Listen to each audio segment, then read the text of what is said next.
श्री शिवाय नमस्तुभ्यम। हर हर महादेव। दोस्तों, आप सभी लोग जानते हैं कि 20 सितंबर 2024 यानी शुक्रवार के दिन पितृपक्ष की तृतीया तिथि पड़ रही है दोस्तों, और वह शुक्रवार है जो पितृपक्ष महीने में पड़ने वाला सबसे बड़ा शुक्रवार है, क्योंकि यह पितृपक्ष महीने में पड़ रहा है। और आप सभी लोग जानते हैं कि पितृपक्ष का महीना 18 सितंबर से शुरू होकर 2 अक्टूबर तक चलेगा। गुरु जी ने कहा कि इस पितृपक्ष महीने का अपना एक अलग महत्व होता। पितृपक्ष महीने में आपके पितृ इस धरती पर आते हैं, और अगर हम उनको प्रसन्न करने के लिए कोई भी उपाय करते हैं तो वह आपसे प्रसन्न हो जाते हैं। तो दोस्तों, इस शुक्रवार तृतीया तिथि के दिन आपको यह उपाय अवश्य ही करना चाहिए। और दोस्तों, आप सभी लोग जानते हो शुक्रवार का अगर सबसे बड़ा कोई उपाय है तो वह 2 चुटकी काला तिल वाला उपाय है। तो दोस्तों, इस शुक्रवार तृतीया तिथि के दिन आप लोगों को 2 चुटकी काला तिल वाला उपाय को जरूर करना है।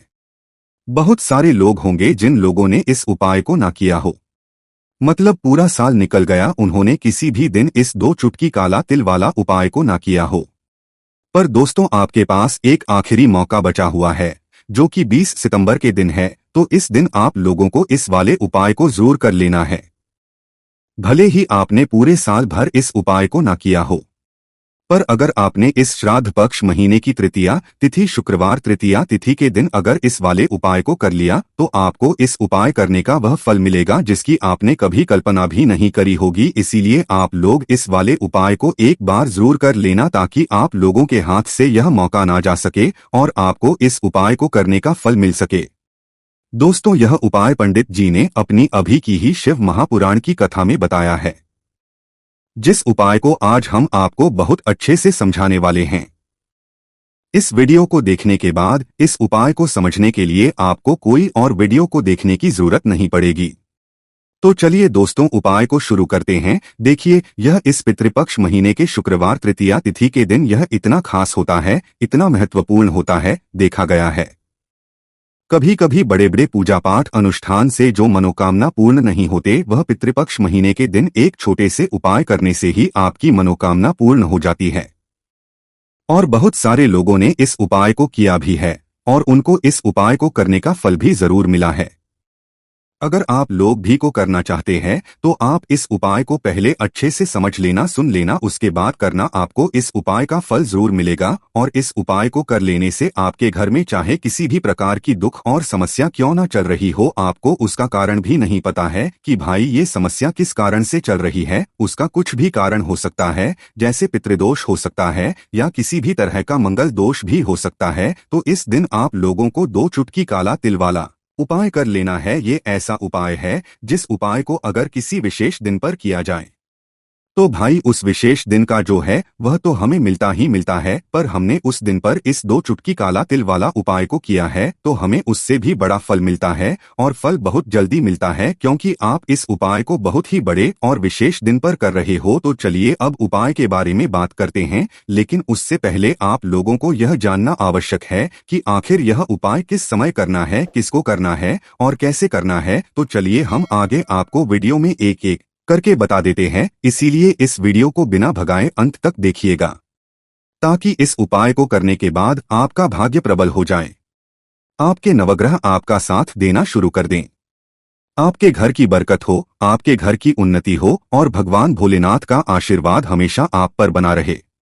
और अगर आप चाहते हैं कि महादेव जी की कृपा से आपके जीवन की समस्त प्रकार की परेशानी से आपको मुक्ति मिल जाए और महादेव जी का कृपा हमेशा आप पर बना रहे, तो दोस्तों पूरी सच्ची श्रद्धा और पूरे विश्वास के साथ इस वीडियो को लाइक कर दीजिए और कमेंट बॉक्स में लिख दीजिए ओम नमः शिवाय, हर हर महादेव। और इस वीडियो को आप जितने लोगों तक पहुंचा सकते हैं उतने लोगों तक पहुंचा दीजिए, ताकि लोगों का भला हो सके। और दोस्तों, कमेंट बॉक्स में अपनी राशि भी डाल दीजिएगा। आपकी राशि के अनुसार कोई भी ऐसा उपाय होगा जो करके आप लाभ पा सकते हैं पितृपक्ष के महीने में, वह आकर हम आपके कमेंट के रिप्लाई में बता देंगे। लेकिन आपसे निवेदन था वीडियो लाइक करना मत भूलिएगा और अगर आप लोग हमारे चैनल पर नए हैं तो हमारे चैनल वास्तविक जानकारी को सब्सक्राइब कर लेना और इस वीडियो को लाइक करके कमेंट बॉक्स में श्री शिवाय नमस्तुभ्यम ओम नमः शिवाय जरूर लिख दीजिएगा। तो दोस्तों, इस 2 चुटकी काला तिल वाला उपाय को हमें इस शुक्रवार तृतीया तिथि के दिन कैसे करना है, किसको करना है, किस समय करना है और कहां पर करना है, ये सारे सवालों के जवाब आपको इस वीडियो में मिल जाएंगे। और जो ये वीडियो देखेगा भाई, उसको 2 चुटकी काला तिल वाला उपाय जरूर करना चाहिए, क्योंकि इस दिन काला तिल का भी बहुत ही बड़ा और विशेष महत्व होता है। और जब बात आ जाए 2 चुटकी काला तिल वाला उपाय की, तो ये सोने पे सुहागा वाली बात हो जाती है और ये एक बहुत ही बड़ा उपाय हो जाता है इस शुक्रवार तृतीया तिथि का। तो अब दोस्तों, 2 चुटकी काला तिल वाला उपाय को आखिर करना किसको है, सबसे पहले हम लोग वह बात जान लेते हैं। तो देखो, घर की जो बड़ी माताएं बहनें होती हैं, उन माताओं बहनों में से कोई भी एक बड़ी माता बहन इस वाले उपाय को कर सकती है। और दोस्तों, अगर आप चाहे तो अपने घर में से सभी सदस्यों को भी इस उपाय को करवा सकते हैं। अगर किसी व्यक्ति की खुद की कोई मनोकामना है, खुद की कोई दुख और परेशानी है जो कि वह अपने लिए ही करना चाहता है इस उपाय को, तो वह खुद अपने लिए भी कर सकता है। बाकी अगर कोई घर में से ऐसा है जो कि अपने पूरे घर परिवार की सुख और शांति के लिए यह वाला उपाय करना चाहता है, तो भाई वह भी कर सकता है, उसमें भी कोई दिक्कत वाली बात नहीं है। कहने का मतलब यह है कि इस उपाय को हर एक सदस्य भी कर सकता है और पूरे घर परिवार के सदस्य के लिए घर कि बड़ी माताओं बहनों में से कोई एक माता बहन भी कर सकती है। माता घर में उपस्थित ना हो या वह यह वाला उपाय ना कर पा रही हो, तो फिर घर का कोई बड़ा सदस्य भी इस 2 चुटकी काला तिल वाला उपाय को कर सकता है, चाहे फिर वह पुरुष ही क्यों ना हो, उसमें कोई भी दिक्कत वाली बात नहीं है। उसके बाद में दोस्तों, जो अगला प्रश्न निकल कर आता है वह यह आता है इस उपाय को लेकर कि आखिर इस उपाय को हमें किस समय करना है, सुबह के समय करना है कि शाम के समय करना है। तो देखो, इस वाले उपाय को आप लोग सुबह के समय भी कर सकते हो और शाम के समय प्रदोष काल में भी कर सकते हो। अब अगर आप पूछो कि साहब सबसे उत्तम समय कौन सा रहेगा इस 2 चुटकी काला तिल वाला उपाय को करने का, तो हम आपसे बस यही कहेंगे कि इस उपाय को आप सुबह के समय करेंगे तो ज्यादा बेहतर होगा। बाकी अगर शाम के समय भी करेंगे तो भी अच्छा होगा, उसमें कोई भी दिक्कत वाली बात नहीं है। तो अब दोस्तों, जो अगली सबसे बड़ी और महत्वपूर्ण बात आती है वह यह आती है कि सुबह अगर हम उपाय को करेंगे तो हमें कितने बजे से ले कितने बजे तक के बीच में करना है, और शाम के समय प्रदोष काल में करेंगे तो हमें बजे से लेकर कितने बजे के बीच में करना है। तो देखो, सुबह जितनी जल्दी हो सके आप उपाय को करने की कोशिश करना। बाकी अगर किसी कारणवश लेट भी हो जाओ, थोड़ी देर भी हो जाए, तो 10 या 11 बजे तक भी आप उपाय कर लेना, पर 12 बजे से ज्यादा देरी ना हो, इस बात का ध्यान रखना। उसके बाद में दोस्तों, अगर शाम के समय प्रदोष काल की बात करें, प्रदोष काल का जो समय होता है वह शाम के 6 बजे से शुरू हो जाता है। मतलब शाम 6 बजे से लेकर 7 बजे के बीच का जो समय होता है, यह समय प्रदोष काल का समय होता है। इस उपाय को 7 या 8 बजे के बीच में भी कर सकते हो। मतलब शाम के 6 बजे से रात 8 बजे के बीच में आप कभी भी इस वाले उपाय को कर सकते हो, उसमें कोई भी दिक्कत वाली बात नहीं है। परंतु गुरुवार के दिन कोशिश करना कि समय के अंतर्गत ही कर लो। किसी कारणवश ना कर पाओ तो थोड़ा देरी से भी कर सकते हो, आपको उपाय का फल जरूर मिलेगा। देखिए दोस्तों, जिस तरह से हमारे लिए पूजा पाठ जरूरी है, उसी तरह से हमारे लिए पितरों का आशीर्वाद लेना भी बहुत जरूरी होता है, क्योंकि पितरों का आशीर्वाद जिस घर पर होता है उस घर में कभी भी धन की कमी नहीं होती है, उस घर में कभी क्लेश नहीं होता है, उस घर के सदस्य हमेशा स्वस्थ रहते हैं, कभी ऐसे घर में बीमारियां प्रवेश नहीं करती है। तो इसलिए हमेशा अपने पितरों को प्रसन्न करने के लिए पितृपक्ष में 20 सितंबर शुक्रवार तृतीया आपको उपाय तो करना ही चाहिए। अब जिनके पितरी नाराज हैं वो तो करेंगे ही ये उपाय, जिनके पितरी नाराज नहीं भी हैं उन्हें भी ये उपाय करना चाहिए, जिससे कि कभी भी आपसे पितरी नाराज ही ना रहे और हमेशा आपके पितरी जो हैं ये आपको आशीर्वाद देकर ही जाएं। देखिए, पितृपक्ष के ये जो 16 दिन होते हैं, पितृपक्ष के दौरान हमारे जो पितरी होते हैं ये धरती पर आते हैं और आशीर्वाद देकर जाते हैं, और जिन लोगों से उनके पितरी नाराज हो जाएं उनके घर में हमेशा धन की कमी रहती है, उस घर में हमेशा क्लेश रहता है, उसमें संतान सुख आसानी से नहीं मिलता, उस घर में पैसा आसानी से नहीं आता। जहां पितृदोष हो, पितरी नाराज हो, ऐसे घर में दुर्घटनाएं बहुत होती हैं। अधिकतर उस घर के लोग बीमार पड़े रहते हैं। किसी ना किसी व्यक्ति की दवाई चल रही होती है। अब यह लक्षण होते हैं कि आपके घर में पितृदोष हो सकता है, तो आपके घर में भी अगर लड़ाई झगड़ा क्लेश बहुत ज्यादा है या कोई ना कोई बीमार रहता है तो कहीं ना कहीं पितृदोष आपके घर में हो सकता है और आपके पितृ आपसे नाराज हो सकते हैं। इसीलिए पितृपक्ष में शुक्रवार तृतीया तिथि 2 चुटकी काला तिल वाला उपाय करें और हमेशा कोशिश करें कि आप अपने पितरों को प्रसन्न रखें, जिससे कि कभी भी आपके पितृ आपसे नाराज रहे ही ना। अच्छा, बात कर लेते हैं जो उपाय है यह आपको किस दिन करना है। 20 सितंबर शुक्रवार तृतीया तिथि इस उपाय को करें। 2 अक्टूबर को भी कर सकते हैं, 2 अक्टूबर से पहले कर सकते हैं। पितृपक्ष के दौरान कभी भी इस उपाय को करें तो 18 सितंबर से पितृपक्ष चालू हो चुके हैं और 2 अक्टूबर तक रहने वाले हैं। आप सभी जानते हैं। अब बात कर लेते हैं कि उपाय को करने के लिए आपको क्या क्या लेना है। 1 लेना है मिट्टी का दीपक और 2 फूल वाली लौंग लेनी है। लौंग बिल्कुल भी टूटी हुई ना हो, खंडित ना हो, ठीक है ना, साबुत लौंग लेंगे। अब आपको क्या करना है कि थोड़ा सा लेना है काला तिल जो कि पितरों को सबसे ज्यादा प्रिय होता है। 2 चुटकी काला तिल लेंगे। दीपक के अंदर सबसे पहले क्या करना है कि दीपक आपको तैयार कर लेना है। गोल बाती लगाकर दीपक तैयार कर लेंगे। चाहे तो तिल का तेल इसके अंदर डाल लें या फिर आप घी का दीपक भी तैयार कर सकते हैं। अब आपको क्या करना है, इसी दीपक के अंदर 2 फूल वाली लौंग डालनी है। साथ ही साथ आपको क्या करना है कि 2 चुटकी तिल भी इसी दीपक के अंदर डाल देना है। अब यह दीपक आपको महादेव के शिवलिंग के पास जाकर जलाना है, महादेव के मंदिर में जाकर जलाना है। और अगर आप कर सकते हैं तो महामृत्युंजय पाठ अगर आप कर लेते हैं तो बहुत उत्तम है। अगर पाठ नहीं कर पा रहे हैं तो आप ऐसे ही महादेव का ध्यान कर लें, महादेव से प्रार्थना कर लें और उनसे कहे कि जो भी हमारे पितृ नाराज हैं, हमारे पितृ हमसे प्रसन्न रहा। जो भी हमारे जीवन में दुख हैं, संकट हैं, कष्ट हैं, धन से जुड़ी समस्याएं हैं, कर्जे से जुड़ी समस्याएं हैं, घर में जो क्लेश है, इस तरह के सारे दुखों को हमारे जीवन से आप दूर करना और कभी भी हमारे घर में पितृ दोष ना आए, पितृ हमेशा प्रसन्न रहा। तो ऐसी प्रार्थना कर लेना। अपने हिसाब से आपको जो भी महादेव से कहना है आप कह देना और यह दीपक शाम के समय में पितृपक्ष में लगा देना। इतना उपाय कर लीजिए और फिर देखिए आपके जीवन में कैसे दुखों का अंत होता है। आपके घर में कभी भी पितृ दोष नहीं लगेगा, पितृ हमेशा प्रसन्न रहेंगे। चाहे तो पितृ नाराज है या पितृ नाराज नहीं भी है ना, आपको यह उपाय करना चाहिए, क्योंकि अगर पितृ नाराज हैं तो प्रसन्न हो जाएंगे, पितृ नाराज नहीं भी है तो कभी आपसे नाराज नहीं रहेंगे। लौंग शिविर शक्ति का स्वरूप होती है। काला तिल पितरों को सबसे प्रिय होता है।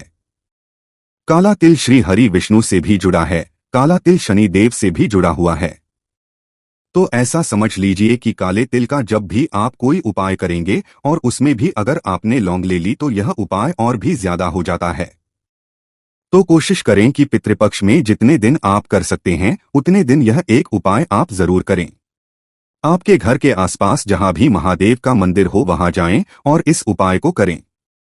महादेव जो हैं ये देवों के भी देव हैं और इनकी कृपा जिसे मिलती है ना, उसका काल भी आकर कुछ नहीं बिगाड़ पाता है। और आप सभी जानते हैं महादेव के बारे में कि यह बहुत जल्दी प्रसन्न भी हो जाते हैं। चलिए अब बात कर लेते हैं अपने दूसरे उपाय। देखिए, आप अपने घर में जिस तरह से भी श्राद्ध पक्ष पितृपक्ष में उपाय करते हैं, पिंडदान करते हैं, तर्पण करते हैं, लेकिन आपको एक काम जरूर करना है। आपको गौ माता को पितृपक्ष में जरूर से कुछ ना कुछ खिलाना है। आप उन्हें हरी घास खिला सकते हैं, पूरी, और आप गुड़ खिला सकते हैं या जो भी आपके घर पर बनता है उसमें से आप एक हिस्सा गौ माता के लिए जरूर निकाले, क्योंकि गौ माता ही है जो नदी से पार करती है। और आपको बता दे कि गौ माता के अंदर 33 कोटि देवी देवताओं का वास होता है, हमारे पितरों का वास भी माना जाता है।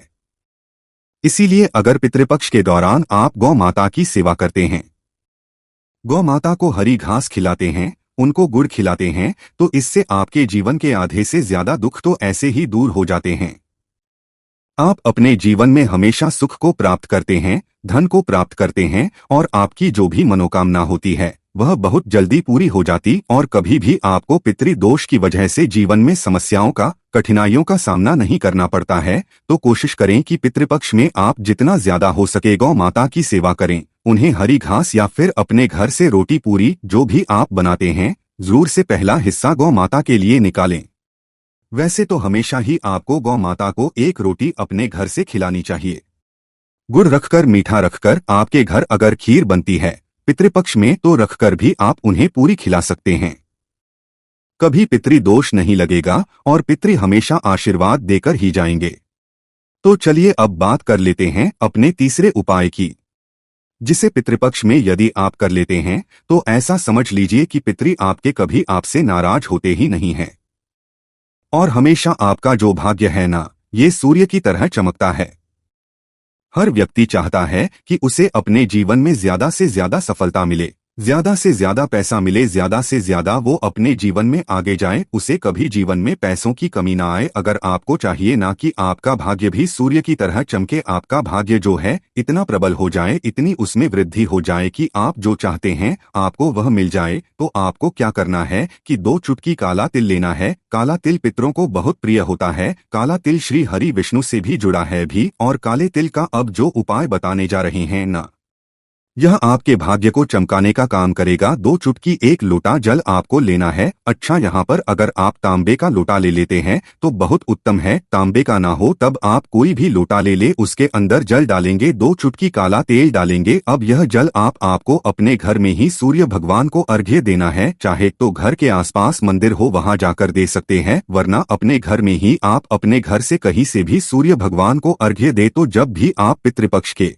दौरान, पितृपक्ष के श्राद्ध पक्ष के ये जो दिन होते हैं, इन दिनों में आप यदि थोड़ा सा तिल डालकर जल में सूर्य भगवान को अर्घ्य देते हैं तो आपका जो भाग्य है यह सूर्य की तरह ही चमकता है। आपका पूरे जग में नाम होता है, हर कोई इंसान आपको जानता है, आप अपने जीवन में बहुत ऊंचाइयों पर जाते हैं और कभी भी धन की कमी तो आपके जीवन में आती ही नहीं है। तो कोशिश करें कि पितृपक्ष में, श्राद्ध पक्ष में यह उपाय आप जरूर सूर्य भगवान को तिल डालकर आप अर्घ्य जरूर दें।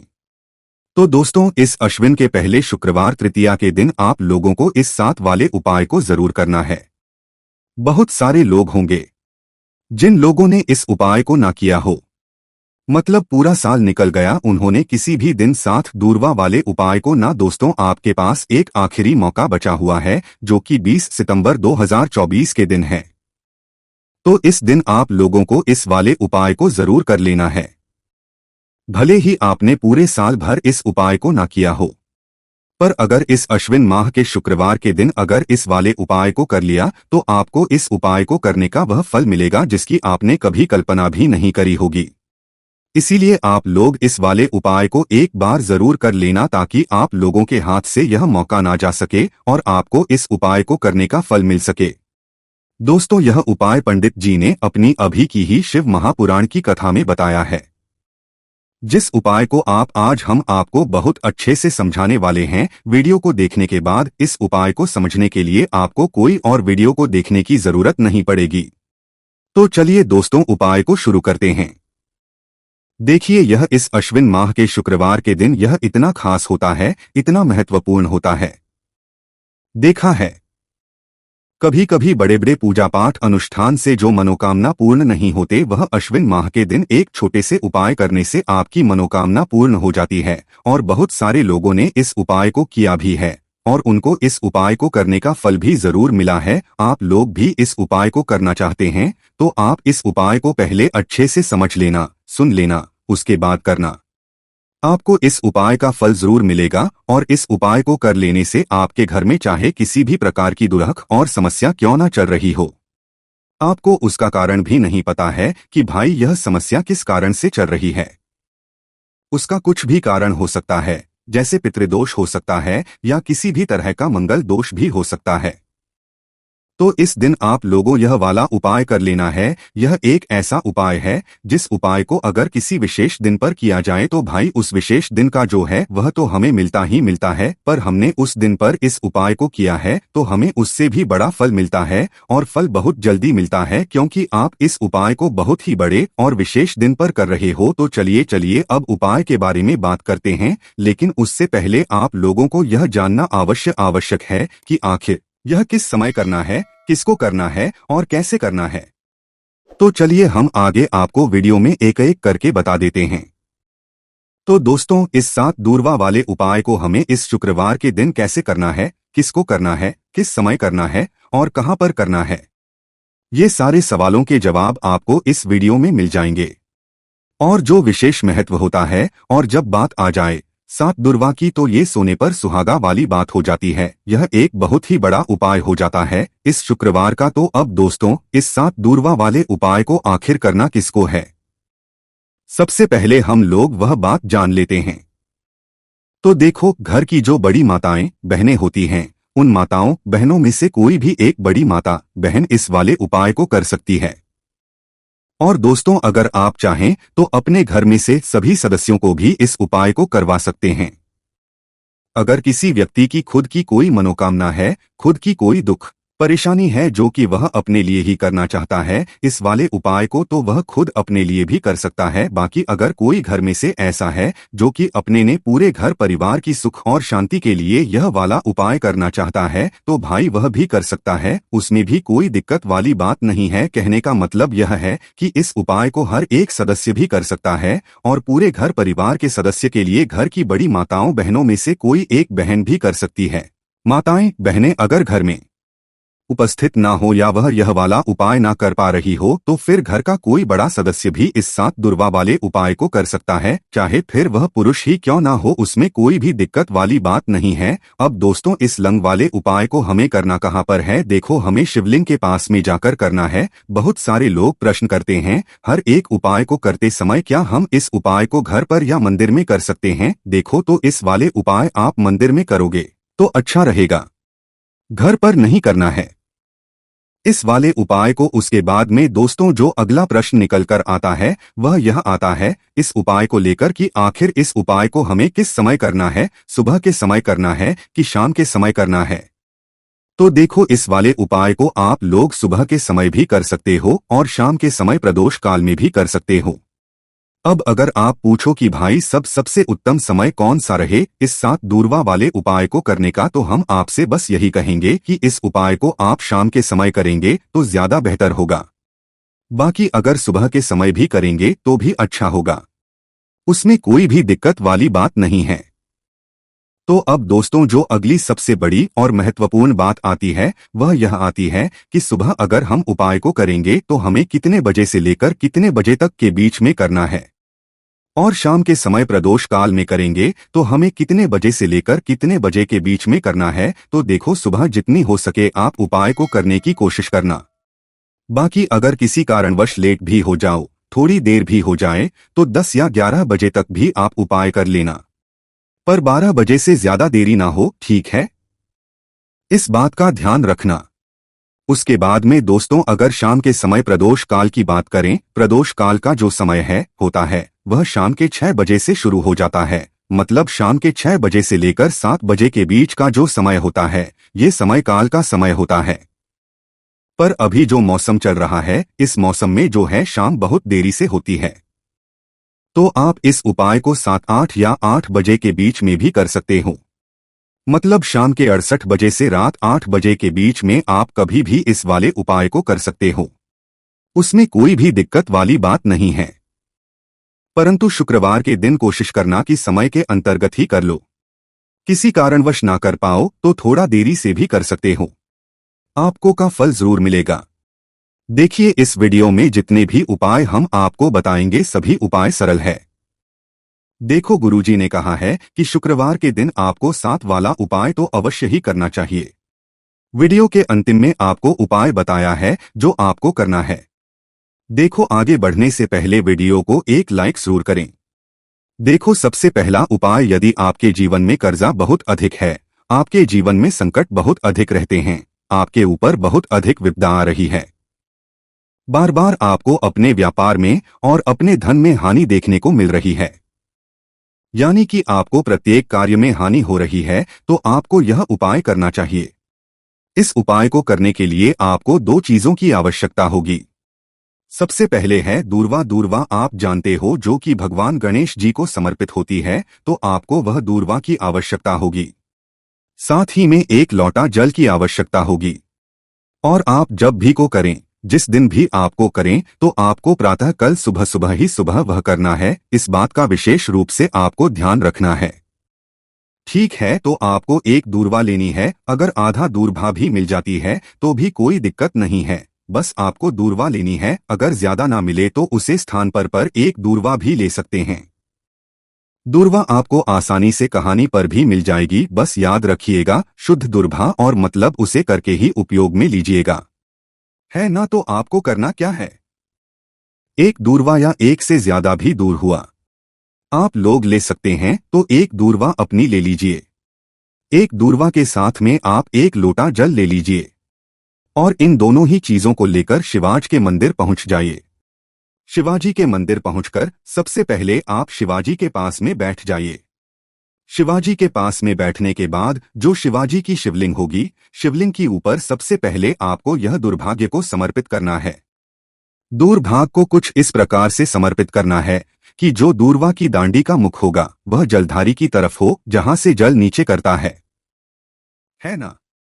और जो दूर्वा का मिला हुआ भाग होगा वह अपने आप शिवाजी के पीछे की तरफ हो जाएगा, ठीक है। तो इस प्रकार से यह दूर्वा आपको भगवान शिवजी का शिवलिंग के ऊपर समर्पित करनी है। और जो एक लोटा जल आप अपने साथ लेकर आए हैं, इसी दूर के ऊपर भगवान शिवाजी की शिवलिंग एक धारा से आपको समर्पित कर देना है, ठीक है। अब यहाँ पर देखने बात यह है कि यह उपाय इस व्यक्ति को करना है जी व्यक्ति की नौकरी ऐन कर रही हो, जो व्यक्ति परीक्षा में पास होना चाहता हो, तो इस व्यक्ति को अपने हाथों से इस उपाय करना है, तभी उपाय कम करेगा, ठीक है। इस उपाय को करने के बाद आपको 3 महीने उपाय आपको कब तक करना है, जब तक कि आपकी नौकरी ना जाए, जब तक आप इस उपाय को नियम के साथ करो कि नौकरी जरूर लगेगी।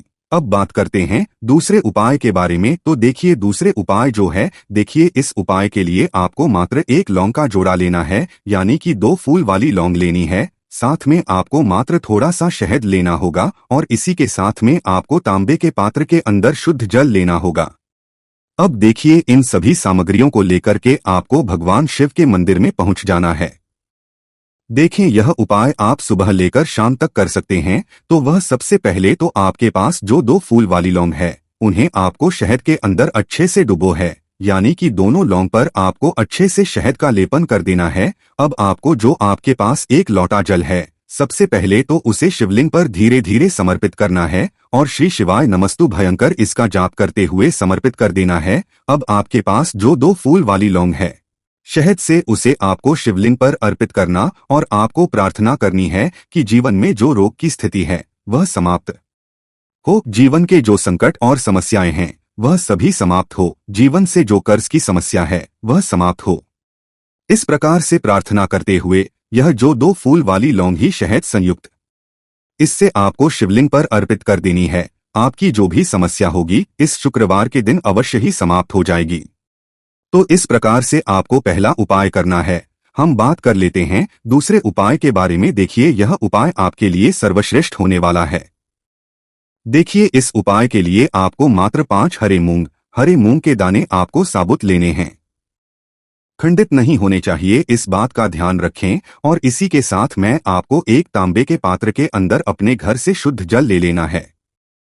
अब दोस्तों इन सभी सामग्रियों को लेकर के आपको सीधे पहुंच जाना है भगवान शिव के मंदिर में। देखिए इस उपाय को भी आप सुबह भी कर सकते हैं और शाम के समय में भी कर सकते हैं। देखिए शिव के मंदिर में पहुंचने के बाद आपके पास जो 5 हरे मूंग हैं, उनमें से पहला जो हरा मूंग है, आपको शिवलिंग के सामने जो नंदी महाराज होते हैं और उनका जो पैर उठा हुआ होता है, वहां पर आपको पहला हरा मूंग समर्पित कर देना है और आपको ओम नमः शिवाय इसका जाप कर लेना है। फिर आपको दूसरा हरा मूंग लेना है और शिवलिंग पर जो श्री गणेश जी वाला स्थान होता है, वहां पर आपको यह दूसरा हरा मूंग समर्पित कर देना है, यानी कि शिवलिंग के सीधे तरफ आपको दूसरा हरा मूंग समर्पित करना है और फिर आपको ओम नमः शिवाय या फिर श्री गणेशाय नमः इसका जाप कर लेना है। तीसरा हरा मूंग का दान आपको भगवान शिव की सबसे प्रिय पुत्री माता अशोक सुंदरी वाले स्थान पर समर्पित करना होगा। शिव की जो जलाधारी होती है, जहां से जल बहकर के आता है, उसी जलाधारी के बीच में जो कहीं कहीं उठी हुई लाइन होती है सांप की आकृति के रूप में, वहीं पर आपको तीसरा हरा मूंग करना है और फिर आपको ओम नमः शिवाय इसका जाप कर लेना है।